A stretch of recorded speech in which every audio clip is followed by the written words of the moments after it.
Diana Duan Li Liao, and at present I'm the chief interpreter of the interpretation service at the headquarters of the United Nations here in New York.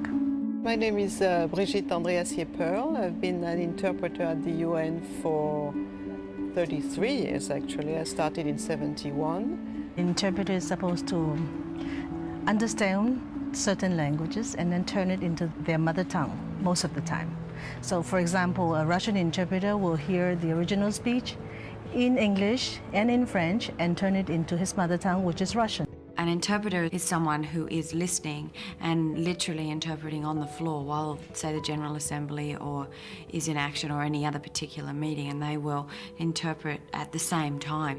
School of thought would say, as long as you translate the word, it's okay. No, you have to make sense. It has to be coherent.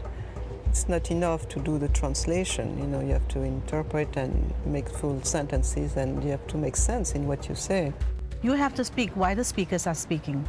So this is called simultaneous interpretation. Translation is written. So you deal with the documents. A good interpreter is not necessarily a good translator and vice versa. It is a cross between a real professional profession and an artistic profession. Part of it is really performing also, because you are, after all, on air and you cannot redo what you just did. The partisans of both Kuman Kuman and Ajin Zola have become terrorists.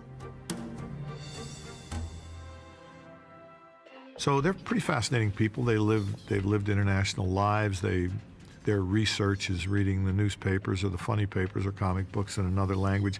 They're constantly trying to learn slang and current expressions, because when they get in trouble is when conversation gets very technical or moves outside the classical or traditional phrases of language. It is seldom not stressful, because you're not saying what you want to say, but someone else's thoughts.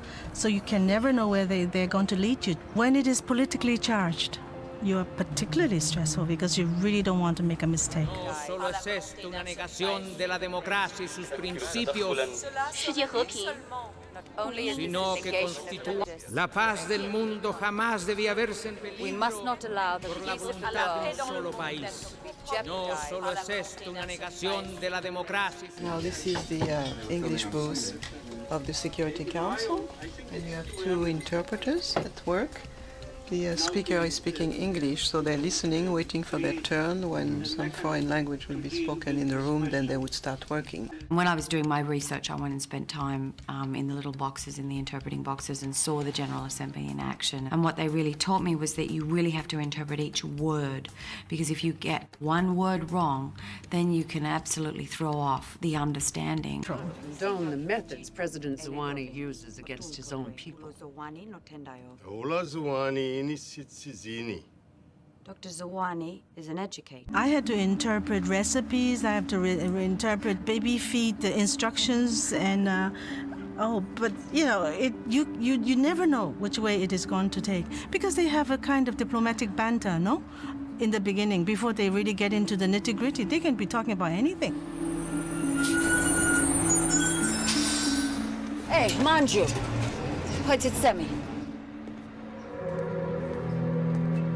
For us all, to do a good job, we have to know what we're talking about. And to know what you're talking about, you have to know what is happening in the world. And for that, we might be more involved than people think. They think that we're just interpreting speeches, but actually no. We are really trying to figure out what that country is trying to speak. How we try to help people talk and not fight.